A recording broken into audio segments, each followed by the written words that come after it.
Last week on Kai Lives 2, we had a broken down car that had cost double what it's worth to maintain, probably even more than that, and I was getting really stressed out about it, and I said I was going to make a decision. And then this morning I actually bought a new car. I got a Toyota Corolla, which is, every Australian knows, one of the most reliable vehicles that are available here. And I've had Toyota Corollas in the past and they were pretty much indestructible. The only reason that I don't have them now is because I was young and stupid and I did terrible things to them. So this is a really good day because what the old car symbolizes to me is a lot of resentment and anger, and it's become a symbol of resentment and anger. Can't even look at it without all of that being triggered off. So on the one hand, I feel like I can just get rid of it now and get rid of all of that resentment and anger along with it. I thought that's how simple it would be, but I feel like I learned a lot this morning when I was going through the process of getting a new car.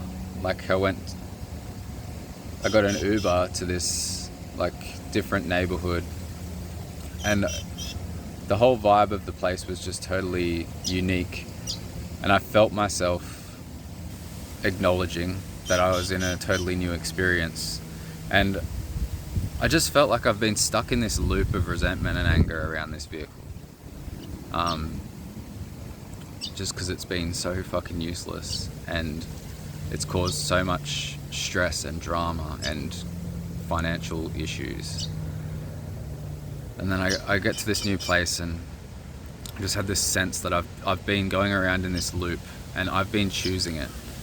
It's been my choice to continue to pour money into this car that I thought it was no good. I'm like, this car is a piece of shit, it's a waste of money. That's what I'm projecting onto the vehicle, and then I'm expecting it to be better when I spend more money on it.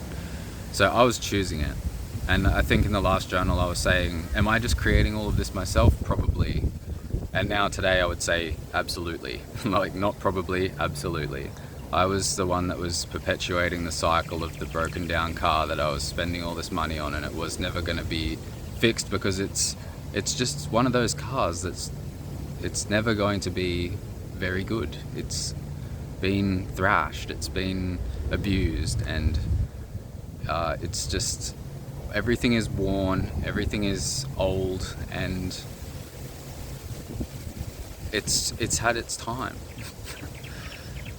So yeah, I just stepped out of that loop and into this new possibility, and everything just seemed really nice this morning.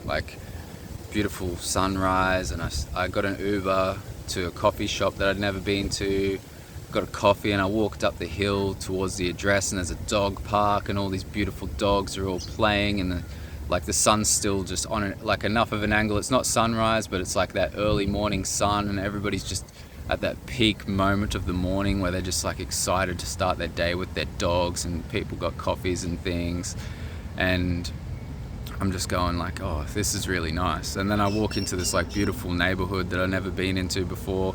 And another thing that I've been talking about, and I said in the last journal as well, is getting out of the student accommodation situation and moving into a nice place and scaling my business and all of that.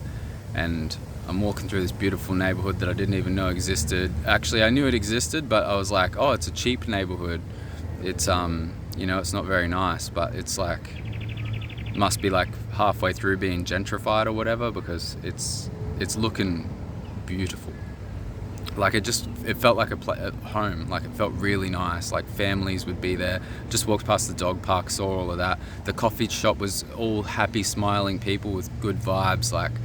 So I'm just having this whole experience, and then this guy rocks up, and he's just a little bit older than me. He's got another chapter's worth of experience, and he goes, yeah, here's the car, like, have a look. And I just was like, look, I'm not going to pretend that I'm going to be able to decide if this is a good, like, everything's going to be sweet or not. And he's like, yeah, me either.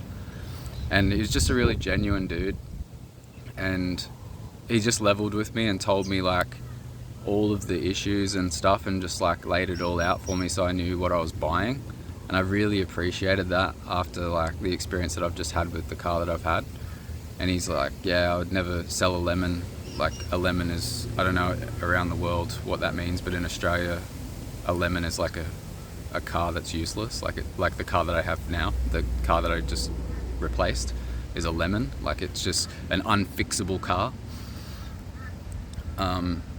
Yeah, and he's got some kids, he's got his partner, and they're just upgrading to like a more suitable vehicle for them. And I'm like, if this vehicle's been good enough for like a young father raising a family, then it's going to be reliable enough for me. Like, that kind, like, and I said that to him too. He's like, do you need to get like a mechanic out to do an inspection? And I just said straight up, like, I'm pretty much going off your vibe.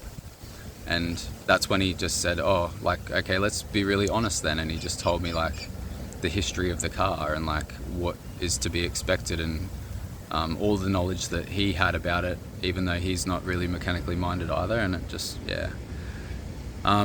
That might sound naive to some people, but like, I have faith in humanity sometimes. Like, when you meet a genuine person, you know, and like, if there is a problem with this car, it's not because this guy's a douchebag and he tried to rip me off. Like, I know for sure that he's gone out of his way to make this a good experience for me as well.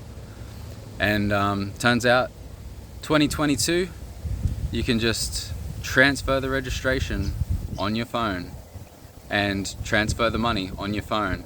So within 15 minutes, it was registered in my name and paid for. Came home, put the insurance on it, and now I can use it for work this afternoon. Like, this is just the opposite experience to what I had with the car before. And even earlier in this, like, thoughts and feelings that I'm sharing right now, I said, am I the one that created all of this? I did create all of it from the very beginning, because when I first saw the old car, the lemon, the bad car, I knew it was wrong. It wasn't as advertised. It wasn't roadworthy. It wasn't ready today. Like, all of the things that had been agreed upon, all of those agreements were broken from the beginning. Like, it was the opposite, like, to this, like, walking up to somebody who's honest, authentic, and they're gonna give you a good, like, just be real with you. It was like, yeah, just so shady, so fucked up, and just somebody trying to get rid of a heap of shit because they couldn't be bothered. And yeah, so I still went along with it. And since then, I've realized that I actually had an issue around changing my mind. I found it really difficult to change my mind in the past, particularly if it affected other people. Like, if I made a commitment to do something and then I get there and it's not what I expected, I would feel way too guilty to pull out of that. But since that experience, it wasn't that experience that made me realize it. I had a bunch of experiences, probably even more impactful actually, which is crazy to think. I realized I've got to learn to be able to just change my mind. Like, I have the right to change my mind, especially when you show up to a situation and it's not what you expected, or it's not what you agreed upon, like all of those kinds of things. So now I'm quite happy to turn around and walk away from any kind of situation, and that's been like a very empowering thing to uncover. And I'm sure there's people watching this that are realizing themselves, like, far out, there's so many situations in my life where, like, I've walked into something that's just terrible for me because I felt guilty not to. And that's just not cool. That's like self-sacrifice. You don't want to be doing that kind of self-sacrifice. It's unnecessary. Speaking from experience. So this is another huge milestone, and there's stuff that I can't even articulate or verbalize about, like, what's changed inside of me as a result of this whole experience that's been going on for like 8 months with this old car and this new car, and choosing to stay in this cycle and then choosing to break the cycle. And so many things. And I'm finally at a place now where that was the last thing that was kind of like an emergency, like in terms of like financial situations, like that I had this car that could break down at any moment and then I'd be without a vehicle. So now, yeah, everything is pretty much secure, and you know, that's relatively new to me. I don't know if I've ever really had this degree of security in my life. I have previous journals where I'm talking about security as an illusion, and it kind of is, because it could still all go up in flames any moment, any day. But it is nice to have a degree of security, and it gives you the freedom then when, you know, everything's on cruise control, autopilot, everything's taken care of, then you can actually allow your awareness to wander and start to create and get inspired, and then I can really start to do more things. So the next big thing is my living arrangement. I feel like I've really got to a point in my life where I'm not fucking around, like, give me an itemized list of what needs to be taken care of, and I'm just gonna go through that list and just tick those boxes. Like, what else do I need to look at? What else do I need to change? What else would I like to create? Like, and prioritize it in the correct order, and don't just have this chaos happening all the time, this urgency, this emergency, like constant chaos that's born out of not dealing with the list of issues that are in front of you. Because it's very different once you actually take responsibility for things and make it the way that you want it to be. It's like, just feel a deep sense of peace right now. Of course there's going to be things that will disturb the peace, but let's just enjoy this for a moment. We don't need to start to contemplate what else is going to disrupt the balance. I know I've got work to do. I know, like, the metaphorical picture in my head that might make sense is a garden bed, and it's like I've just gone through the whole garden bed with a pitchfork, and I've just like loosened up all the dirt that needs to be moved, and it's all loosened up now, but it's still there, like all of this volume of muck. And now I've got to go through, now that it's all loosened up, with a shovel and actually get it out of there, and then lay the foundations for what I actually want to put in this garden bed, plant the seeds and get it all happening, and then smooth the soil over the top and some fertilizer and compost, and you know. But yeah, I've loosened up a lot of stuff. It's like a big area that I've gone through with the pitchfork and loosened it all up, so it's easy, it's malleable, it can slip through your fingers, you can move it, you can change it. And now I'm going to get to work on building the garden that I actually want. Do the picture metaphors, are they effective? Do they work? Do they make sense? Leave your comments down below.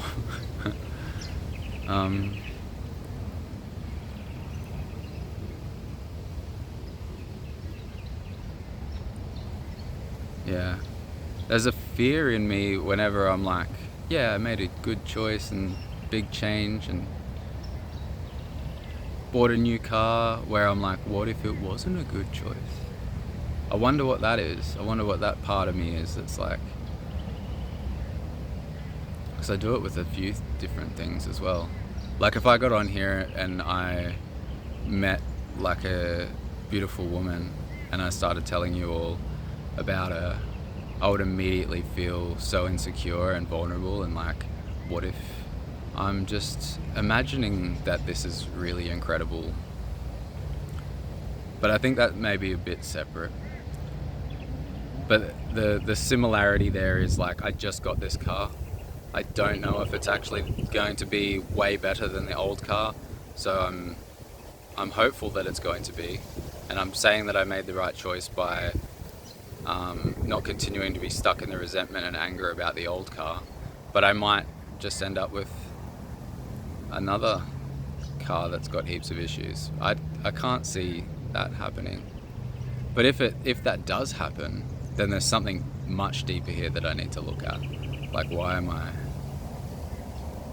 It might just be actually qualifying situations in the first place. Like, don't just like go off the vibe, whether it's a car or it's a new relationship. Like, actually take the time to qualify somebody, or qualify a vehicle, or qualify a situation, and actually do the work to figure out if it's right for you, if it's going to do what you want it to do, before you just say, yeah, this is a fantastic idea, and like just trust the universe that everything's going to be fine. Like, we can have faith, and we can be optimistic and hopeful and all of these things, but a little bit of practicality probably goes a long way, doesn't it? Like, can actually start to do that. But in saying that, I'm not just being naive about the Toyota Corolla. Like, I've had several Toyota Corollas in the past. I know it's a reliable vehicle. I asked the dude about the history of the car. I got the information. I did qualify this vehicle. It's not like I've just gone off the vibe completely, you know? Like, I do have knowledge around this vehicle, and even my mechanic said that's a great choice. Like, and yeah, like, you're going to be much better off with the Toyota Corolla than the Mazda. But yeah, I do, looking back, I can see, like, this is separate. This is another thing that's coming up in the moment, but like, I need to start qualifying situations, like qualify new things that I'm incorporating into my life, instead of just like going off the vibe or having blind faith that like everything's going to be sunshine and rainbows because I'm optimistic and positive. It's like another form of boundaries, like, and the boundary is just time, like taking my time with stuff, not rushing things. Although this did feel rushed, like buying the car felt impulsive. It felt impulsive enough to trigger off what's coming out of my mouth right now about this issue where I'm not qualifying things before I invite them into my life. But it was impulsive in some ways, but in most ways I've been researching like the car that I want for a really long time, and I've been giving it a lot of deep thought and contemplation. I don't know, maybe it just felt impulsive because it's hard for like a big financial decision not to feel impulsive. Like, you can think about it for 8 months, and then the day that you actually have to go spend the money, like in that instant, it's like, it still feels like, whoa, like it's happening now. And I guess also because it was so easy, like transfer the money, transfer the rego, and it's mine, and I'm off. So it had that impulsive vibe that like triggered off these other realizations about how impulsivity isn't necessarily serving me. So yeah, semi-practical video diary about me making some decisions around buying cars that might have some kind of significance to other people, help people have their own realizations and insights about what's going on with them. If you get anything out of these videos, please pass them on to anybody else you know who may benefit. Subscribe if you haven't already. Leave your comments down below. I'd love to hear what you're thinking and feeling in the present moment. And go and check out kailives.com.